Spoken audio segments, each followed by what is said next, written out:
El Señor se dirigió a Moisés y le dijo: «Di a los israelitas que recojan una ofrenda para mí. Deben recogerla entre todos los que quieran darla voluntariamente y de corazón.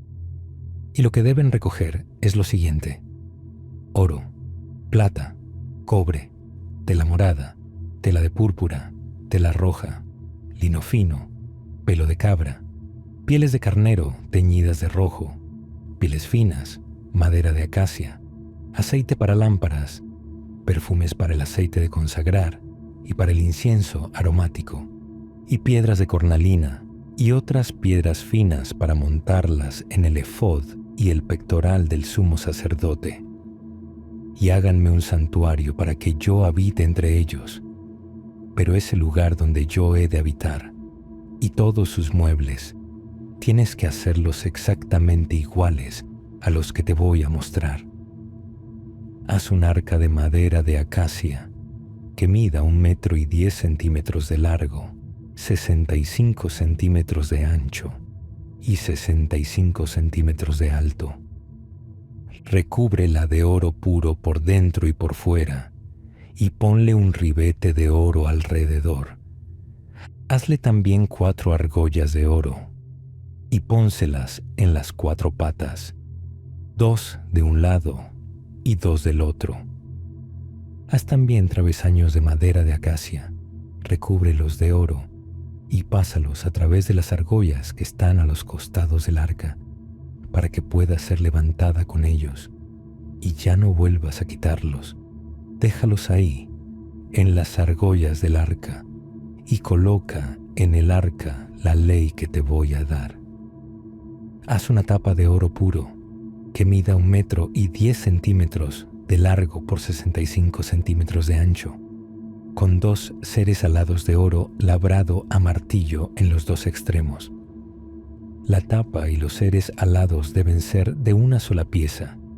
Uno de ellos estará en un extremo de la tapa y el otro en el otro extremo, el uno frente al otro, pero con la cara hacia la tapa, y sus alas deben quedar extendidas por encima de la tapa, cubriéndola con ellas. Coloca después la tapa sobre el arca y pon dentro del arca la ley que te voy a dar. Allí me encontraré contigo y, desde lo alto de la tapa, de entre los 2 seres alados que están sobre el arca de la alianza, te haré saber todas mis órdenes para los israelitas. Éxodo 25. Desde los albores del tiempo, el arca de la alianza ha sido más que un simple artefacto. Es un eco sagrado que resuena en las cámaras ocultas de la historia. Entre susurros de sacerdotes y secretos velados por el polvo de los siglos, su existencia ha sido perseguida por sabios, profetas y buscadores incansables de lo divino. Junto al Santo Grial, se alza como uno de los relicarios más enigmáticos y codiciados de las antiguas tradiciones judía y cristiana. Pero a diferencia de otros objetos sagrados, el arca no solo es símbolo de fe, es también portadora de un poder insondable, uno que, según las Escrituras, emana directamente del Altísimo. El Antiguo Testamento narra que fue Dios mismo quien dictó a Moisés el diseño del arca, ordenándole resguardar en su interior las tablas de la ley. Hace más de 2600 años, su estela desapareció en las sombras de Jerusalén. Desde entonces, su paradero se ha vuelto materia de profecías, leyendas y vigilias interminables. Algunos afirman que duerme en lo profundo de la tierra, otros que aguarda el fin de los tiempos. Sea cual fuere la verdad, su misterio sigue vivo, latiendo en el corazón de lo desconocido. Fue custodiada en el corazón del templo de Jerusalén, erigido por el sabio rey Salomón en tiempos remotos, cuando los hombres aún temían y reverenciaban lo sagrado.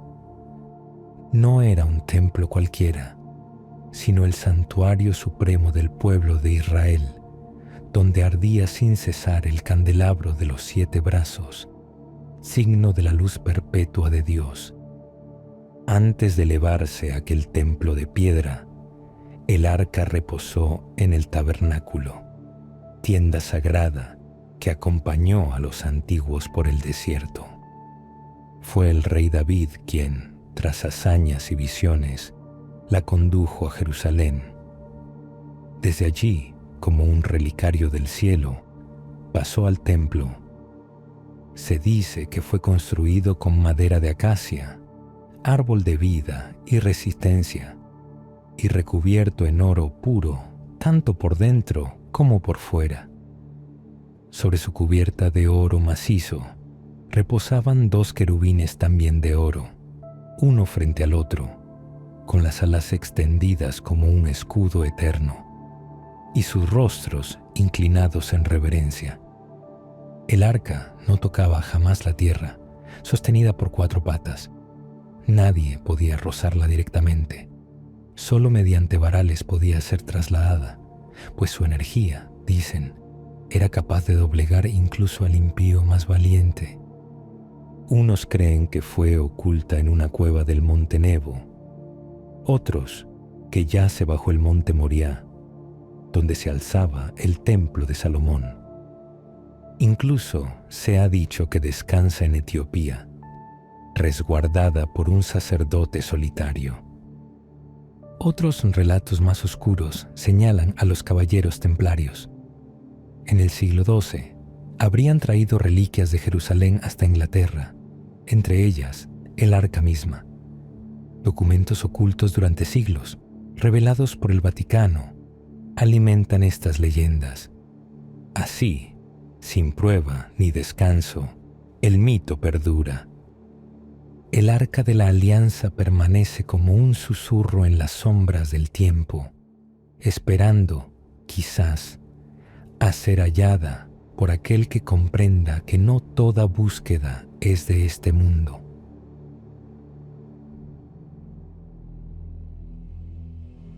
En los días en que el polvo del desierto aún hablaba con la voz del trueno, los hijos de Israel vagaban por las tierras abrasadas del Sinaí, guiados no solo por promesas, sino por un artefacto envuelto en misterio, el Arca de la Alianza.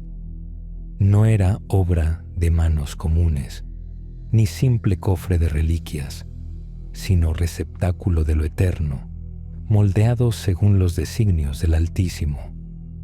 En ella habitaba el pacto sellado entre lo divino y lo humano, un vínculo que exigía fidelidad absoluta.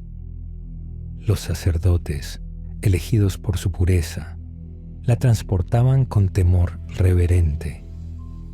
El arca no se dejaba tocar ni mirar impunemente, y su sola cercanía exigía santidad. En el centro del tabernáculo, velada por telas sagradas y el humo del incienso, la arca resplandecía como un solo culto. Nadie podía verla, pero todos sentían su presencia. Cuentan los antiguos que, al llegar a las aguas del Jordán, el río se detuvo ante su paso. El cauce obedeció y el pueblo cruzó sin mojarse los pies. Aquel instante marcó no solo un avance físico, sino una manifestación clara de la voluntad divina, como si el cielo mismo afirmara: aquí camina mi pueblo, bajo mi sombra. En el fragor de las batallas, cuando las lanzas llovían como relámpagos, el arca marchaba al frente, y los enemigos, al verla, retrocedían o caían sin comprender qué fuerza los abatía. Era como si la tierra, al reconocerla, inclinara sus leyes. Pero no todo eran glorias. Cuando cayó en manos filisteas, no tardaron en llegar la enfermedad. el miedo, el caos. El arca no era trofeo de conquista, era juez implacable. Solo regresó cuando fue tratada con respeto y temor. Más allá de su poder visible, el arca probaba la fe de quienes la rodeaban. No bastaba con poseerla, había que vivir según la alianza que representaba. Quien se alejaba de la ley, aunque estuviera cerca del arca, hallaba castigo. Pero quien caminaba en obediencia encontraba dirección, protección y sentido. No eran prodigios lo que definía al arca, sino el pacto que la sostenía. Su poder no era automático, sino condicionado por la devoción. Así, más que un objeto sagrado, era un umbral entre mundos, un espejo de la fidelidad del pueblo y de la justicia de su Dios. Aún hoy, en el eco de los textos antiguos, el arca resplandece como una chispa que no se apaga, guardando entre sus sombras la promesa de un tiempo en que lo divino caminaba entre los hombres. El arca de la alianza era también umbral entre la vida y la muerte. No debía tocarse, no debía mirarse. Quien osaba hacerlo sellaba su destino. Así ocurrió con Usa, cuya mano tembló al intentar sostener el arca cuando el carro tropezó. Su muerte fue inmediata, fulminante, como si el cielo respondiera sin demora a la desobediencia. No era ira, sino ley divina. El arca debía ser tratada con una reverencia absoluta, más allá del entendimiento humano. Estos relatos antiguos son advertencias. El poder sagrado no tolera ligerezas ni curiosidad profana. Lo divino exige obediencia, respeto, silencio interior. El arca, entonces, se alza como símbolo de lo inaccesible, de aquello que no puede profanarse sin consecuencia. En ella vive el misterio del pacto, la solemnidad del mandamiento y la enseñanza eterna de que lo sagrado no es un juego, sino un fuego que consume.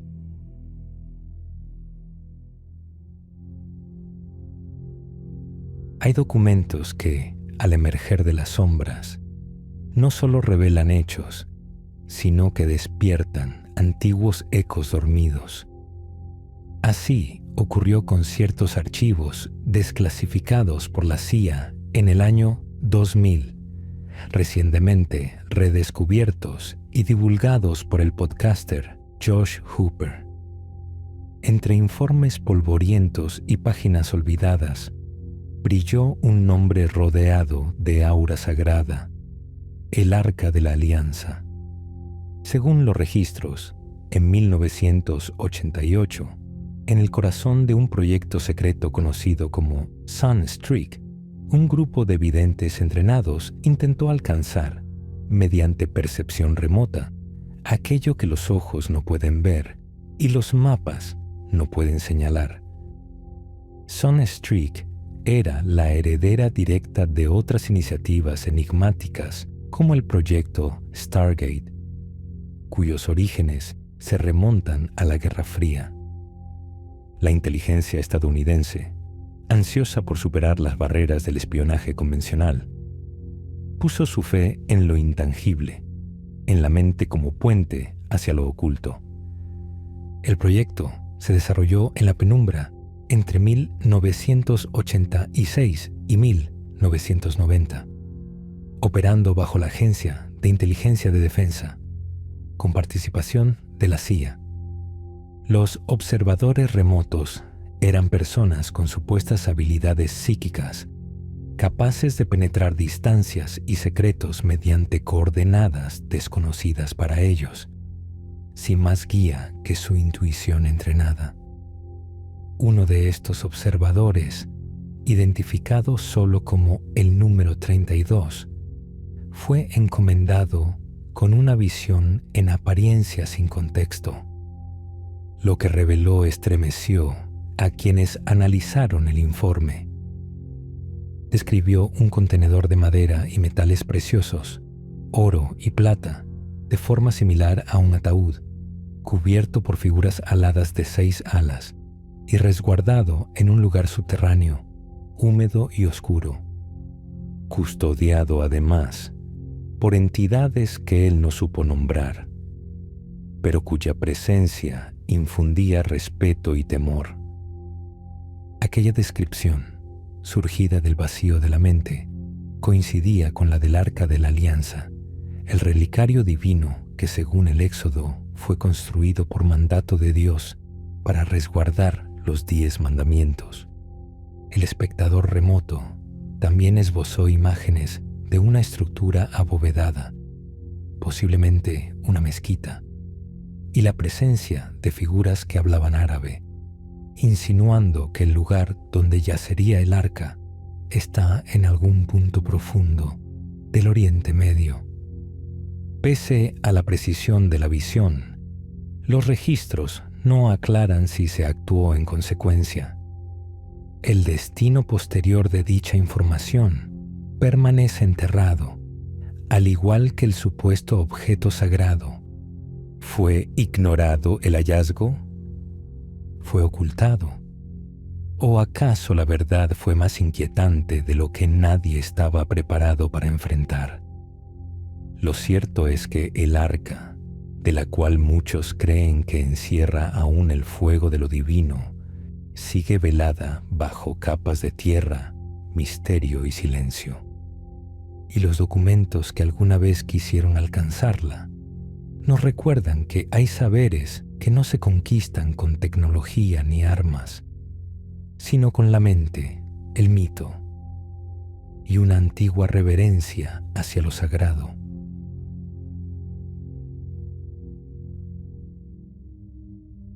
En los pliegues más oscuros de la Guerra Fría, cuando las grandes potencias se espiaban no solo con satélites y agentes, sino con la mirada puesta más allá de los límites de lo físico, surgió una práctica tan antigua como el oráculo, pero resucitada con ropaje moderno: la visión remota. Los antiguos sabios hablaban de los ojos del alma, de la percepción más allá del cuerpo, de viajeros del espíritu que podían atravesar distancias con la sola voluntad. La CIA, junto con la Agencia de Inteligencia de Defensa, DIA, buscó ese mismo poder en lo que llamaron visión remota, remote viewing, un intento por traducir el arte ancestral de la clarividencia al lenguaje estructurado de la inteligencia militar. La visión remota es, en esencia, la habilidad de percibir lugares, objetos, personas o acontecimientos lejanos sin necesidad de estar físicamente presente. Pero no se trataba de brujería ni de rituales arcanos, al menos no en apariencia. Era un sistema entrenado, estudiado, aplicado. Se reclutaban individuos sensibles con aguda percepción intuitiva y se los formaba bajo protocolos específicos. La mente humana se convirtió, así, en un instrumento de espionaje. Entre las variantes de esta técnica, una adquirió notoriedad por su aparente eficacia: la llamada visión remota por coordenadas o Coordinate Remote Viewing, CRV. Este método fue desarrollado a comienzos de los años 80 por el veterano del ejército Ingo Swann, en colaboración con científicos contratados por el gobierno. Consistía en proporcionar al vidente una serie de números, coordenadas abstractas, sin contexto, que correspondían a un objetivo específico. El observador no sabía lo que se le pedía ver. No conocía el lugar, ni la persona, ni el objeto. solo recibía la secuencia, y sin embargo, a partir de ese vacío, surgían descripciones, bocetos, sensaciones, imágenes fugaces que se plasmaban en papel con trazos a menudo desconcertantes. ¿Cómo podía alguien dibujar con detalle una instalación militar soviética solo a partir de números? ¿Cómo es posible que alguien sintiera el contorno de una figura escondida bajo tierra sin saber siquiera que allí se buscaba algo? El proceso no era perfecto. No todos los videntes acertaban. Las visiones eran difusas, simbólicas, fragmentarias. Pero en algunas ocasiones, los resultados eran tan certeros que hacían temblar los cimientos de la lógica. ¿Casualidad? ¿Coincidencia? ¿O una puerta que no comprendemos del todo? La CIA y otras agencias utilizaron estas técnicas en proyectos como Stargate y Sunstreak, esperando encontrar submarinos, rescatar rehenes o, según revelaciones posteriores, incluso localizar objetos sagrados como el Arca de la Alianza. Se trataba, quizá, de la última frontera del espionaje: mirar sin ser visto, saber sin preguntar, descubrir sin tocar.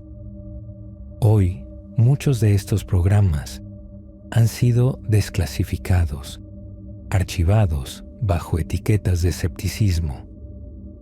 Pero para quienes conocen las antiguas sendas del conocimiento, la visión remota no es una anomalía, sino un eco de lo que siempre estuvo: la capacidad del espíritu para trascender los muros del mundo material. Así, en silencio y sombra, la mente se convierte en viajera y las coordenadas en llaves para abrir aquello que solo los sabios antiguos sabían ver.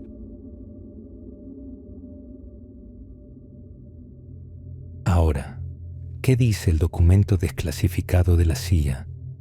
Revisémoslo en detalle y te pediré que, en la sección de comentarios, opines de forma respetuosa sobre lo que verás y escucharás, con el ánimo de generar un debate sano y llegar a conclusiones entre todos.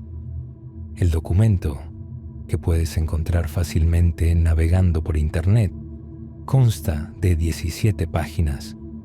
Podrás revisarlo tú mismo y sacar tus propias conclusiones. En estas 17 páginas, esta persona psíquica, a quien llaman número 032, nos ofrece información de lo que veía y sus anotaciones escritas, además de representaciones gráficas dibujadas con su propia mano. Empecemos con el resumen de la sesión. El objetivo es un contenedor.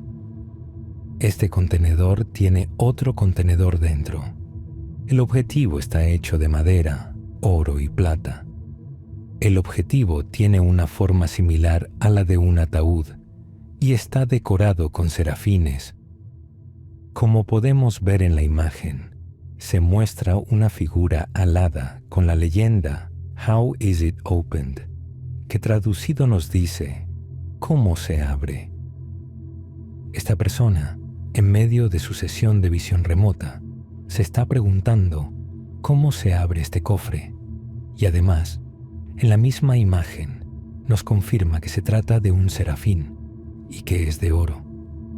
Este objetivo se encuentra en algún lugar oculto del Medio Oriente, ya que el idioma hablado por los individuos presentes parecía ser el árabe. Las imágenes de los edificios circundantes indicaban la presencia de cúpulas de mezquitas. Los individuos en el área vestían prácticamente de blanco. Tenían cabello negro y ojos oscuros. Una figura, en la que me concentré, llevaba bigote. En la página 12 del documento se nos confirma lo anteriormente dicho. Esta persona, en medio de su sesión, escribe Medio Oriente, confirma el árabe como el idioma que se usaba en el lugar y señala que lo hablaban de forma muy rápida.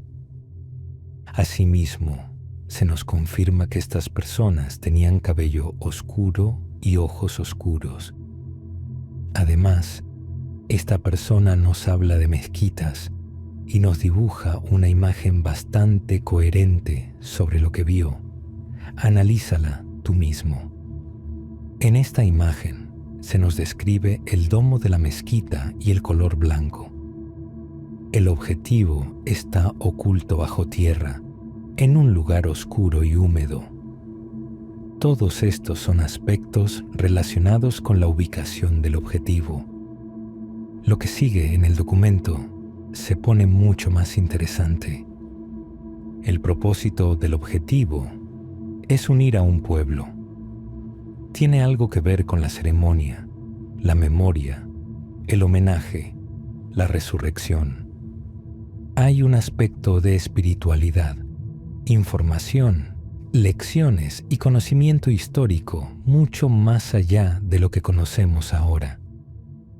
Lo siguiente en el documento resulta algo perturbador, ya que habla de entidades que no son de este mundo y de los peligros de acercarse a este misterioso cofre, que al parecer sería el Arca de la Alianza.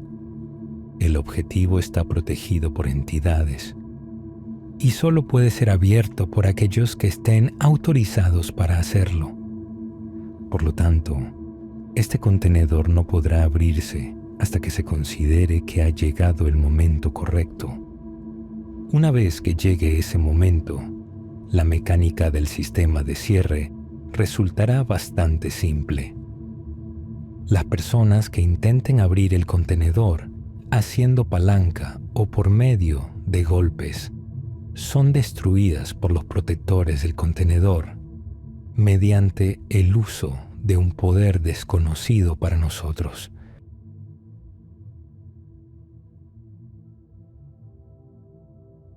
En las crónicas de la arqueología bíblica, pocos nombres resuenan con tanto enigma como el de Ronald Eldon Wyatt. Este enfermero anestesista estadounidense se sintió atraído por los misterios de las Escrituras, emprendiendo más de un centenar de viajes al Medio Oriente en busca de vestigios sagrados. Entre sus numerosas afirmaciones, ninguna es tan controvertida y fascinante como su supuesto hallazgo del Arca de la Alianza.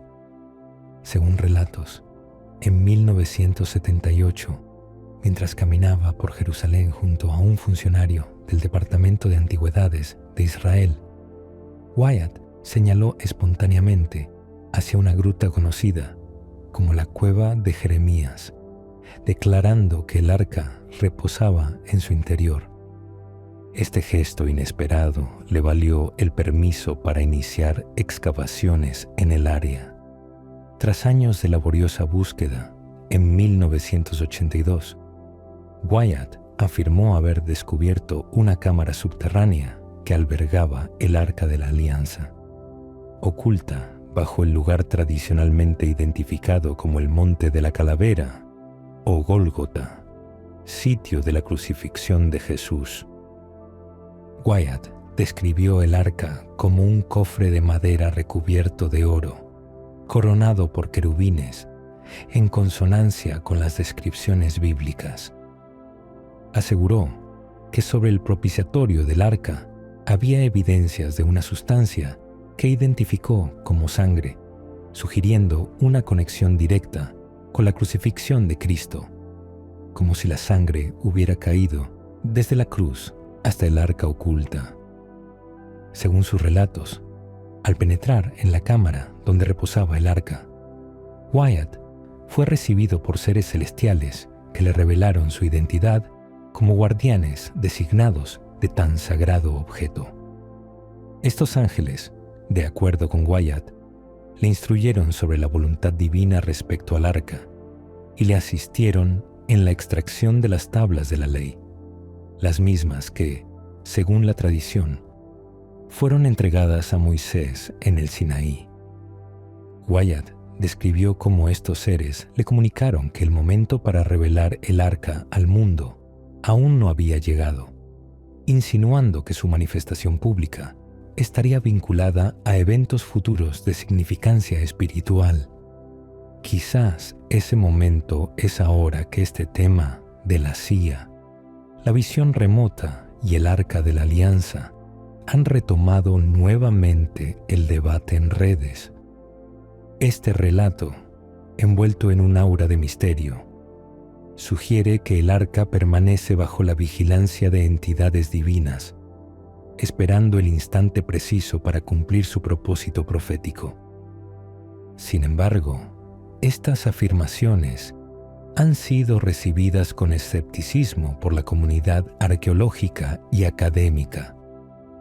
La Asociación de la Tumba del Jardín de Jerusalén, que supervisa el área de las excavaciones de Wyatt, ha declarado que no existen evidencias que respalden sus descubrimientos. Además, arqueólogos profesionales han cuestionado la metodología y credenciales de Wyatt, señalando la falta de documentación y pruebas verificables que sustenten sus hallazgos. A pesar de las críticas, las narrativas de Wyatt han capturado la imaginación de muchos, avivando el debate sobre el paradero del Arca de la Alianza. Algunos seguidores sostienen que sus descubrimientos fueron guiados por una providencia divina, mientras que los detractores los consideran producto de interpretaciones subjetivas sin base científica. Para cerrar este misterioso tema, hay muchos quienes opinan que el Arca de la Alianza no yace en la tierra o en este plano físico, pues su lugar de reposo está en los cielos, tal como lo revela el apóstol Juan en sus revelaciones del Apocalipsis 11:19. Y el templo de Dios fue abierto en el cielo, y el arca de su pacto se veía en el templo.